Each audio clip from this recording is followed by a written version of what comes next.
today? I hope you are okay.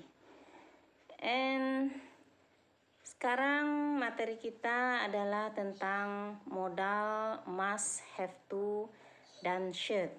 Pernah mendengar kata-kata must? Sering mungkin ya dalam dialog sehari-hari. Nah, sekarang kita akan membahas apa itu sebenarnya must, have to, dan should. Kalau kita lihat dari arti katanya, must, have to, dan should ini sama-sama berarti harus. Bisa diartikan ketiga-tiganya dengan harus, itu arti katanya. Nah, kita lihat pengertiannya sekarang. Kita lihat pola kalimatnya dulu. Untuk membuat kalimat yang memakai modal have to, must, have to, dan should ini, kita awali dengan subjek. Setelah itu, must, have to, dan should, dan diikuti oleh kata kerja bentuk pertama. Must, have to, dan should ini selalu diikuti oleh kata kerja bentuk pertama. Must, have to, dan should ini disebut juga dengan modal. Apa yang maksud dengan modal? Yaitu menekankan pengertian dari kata kerja atau menekankan makna dari kata kerja. Contohnya, I go. Saya pergi. Kalau kita memakai modal, maka kata-kata pergi itu bisa ditekankan dengan modal. Contohnya, I must go. Saya harus pergi. Nah, jadi ditekankan kata kerjanya itu dengan must. Saya harus pergi. Sekarang pengertiannya. Apa pengertian dari must, have to, dan should itu? Must ini tingkat keharusannya yang paling tinggi di antara ketiganya. Kalau lihat pengertiannya, must itu adalah modal yang digunakan untuk mengekspresikan sesuatu yang penting dan wajib dilakukan menurut si pembicara. Itu must. Kalau have to, modal yang digunakan untuk mengekspresikan sesuatu yang penting karena ada unsur atau pengaruh dari luar. Itu have to. Sedangkan should, modal yang digunakan untuk mengekspresikan atau menyarankan sesuatu yang tidak penting untuk dilakukan, hanya sebagai saran saja. Nah, nampak perbedaan di antara ketiganya kan? Must itu penting menurut si pembicara, kalau have to penting juga menurut si pembicara, tapi ada pengaruh dari luar. Sedangkan should hanya sebagai saran saja. Kita lihat satu persatu. Must adalah modal yang digunakan untuk mengekspresikan sesuatu yang penting dan wajib dilakukan menurut si pembicara. Contohnya, I must study hard to get the best score. Saya harus belajar keras untuk mendapatkan nilai yang terbaik. Dalam hal ini, si pembicara merasa penting kalau dia harus belajar keras supaya mendapatkan nilai yang terbaik. Nah, jadi dia merasa penting. Menurut dia penting belajar karena dia ingin mendapatkan yang terbaik. Must juga bisa digunakan untuk sebagai saran yang wajib dilakukan oleh orang lain. Digunakan sebagai saran yang wajib dilakukan oleh orang lain. Contohnya, Mom, you must see the doctor. You look so pale. Ma, kamu harus pergi ke dokter. Kamu kelihatan sangat pucat sekali, katanya kepada ibunya. Nah, dia merasa kalau penting rasanya ibunya untuk ke dokter. Karena ibunya itu sudah pucat sekali. Nah, itu dia merasa penting kalau mamanya berobat ke dokter karena mamanya kelihatan sangat pucat. Yang ketiga, must juga bisa digunakan untuk menyatakan aturan yang formal atau baku. Contoh, Muslim must do pray 5 times a day. Umat Muslim harus melaksanakan sholat 5 waktu sehari semalam. Karena ada aturan yang baku dalam agama Islam bagi umatnya untuk melaksanakannya, maka kita pakai must di sini. Contoh yang kedua, you must wear mask if you want to go out. Kamu harus memakai masker jika kamu pergi keluar. Nah, Itu karena di masa pandemi COVID sekarang ini ada aturan yang mewajibkan semua orang wajib memakai masker jika keluar rumah. Maka kita pakai mask di sini. Selanjutnya have to.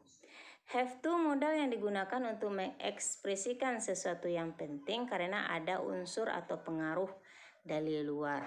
Contohnya, I have to get up early tomorrow morning because I will follow the national exam.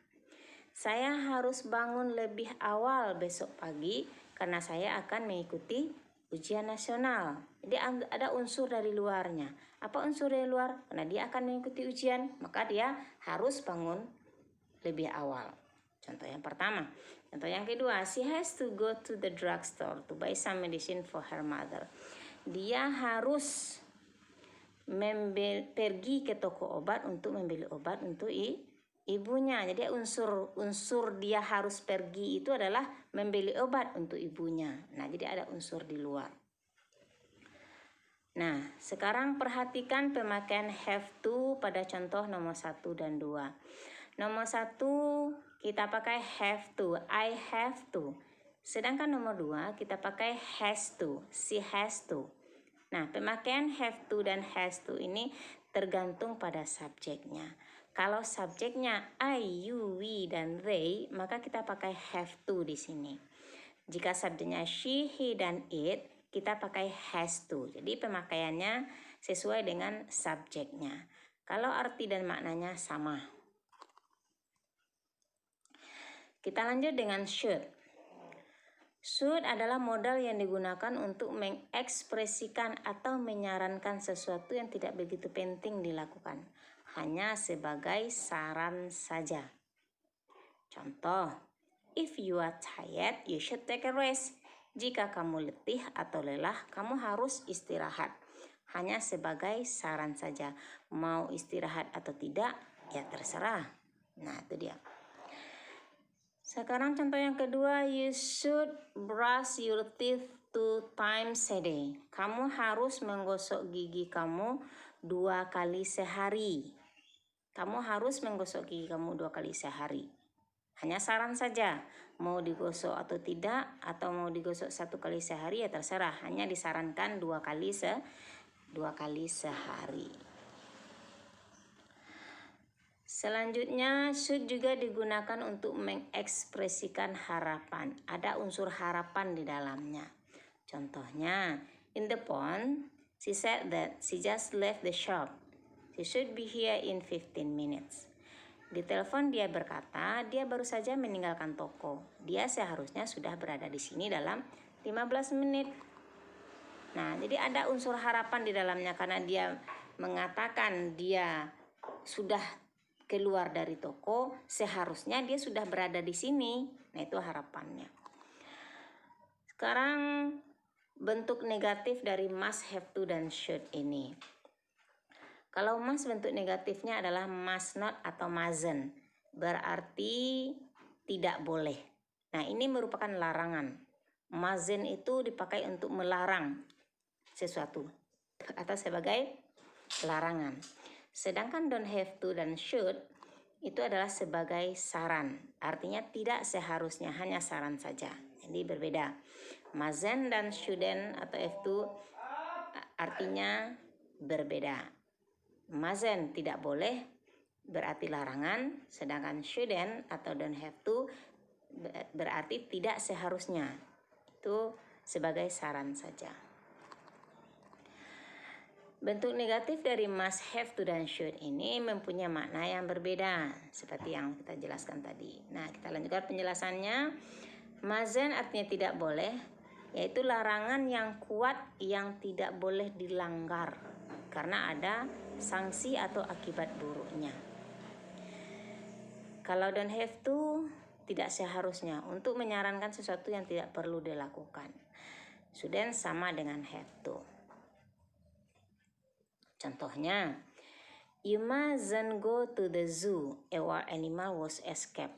Kamu tidak boleh pergi ke kebun binatang ada seekor binatang buasnya yang kabur atau lepas. Nah, jadi sangat dilarang di sini. Karena ada resikonya nanti kalau kita pergi juga ke kebun binatang itu. Contoh yang kedua, you don't have to go to the zoo, it is hot. Kamu tidak seharusnya pergi ke kebun binatang, cuaca sangat panas katanya. Jadi hanya saran saja, mau pergi juga ya terserah kalau tahan dengan cuaca panasnya. Nah itu dia. You shouldn't go to the zoo sama dengan you don't have to. Nah itu dia. Oke, mudah-mudahan bisa dimengerti dan dipahami penjelasan dari awal sampai akhir tadi. Nah, mudah-mudahan bisa dipakai dalam percakapan sehari-hari. Sekarang tugasnya. Tugas yang akan kamu buat adalah buatlah kalimat-kalimat yang memakai must, have to, dan should. Buat 5 buah kalimat yang memakai must, 5 buah kalimat yang memakai have to, 5 buah kalimat yang memakai should, dan 5 buah kalimat negatif yang memakai mustn't, don't have to, doesn't have to, dan shouldn't. Pakai semuanya. Karena dia cuma 4, boleh salah satunya ada 2. Mustn't yang 2 atau shouldn't yang 2, terserah, yang penting jumlahnya negatifnya 5. Jadi semuanya berjumlah 20 kalimat. Oke, good luck, selamat bekerja, mudah-mudahan bisa menyelesaikan tugasnya. Thank you, see you next time. Jangan lupa subscribe, like, dan loncengnya ya, supaya pembuatan video berikutnya lebih baik dari yang sekarang. Oke, bye-bye.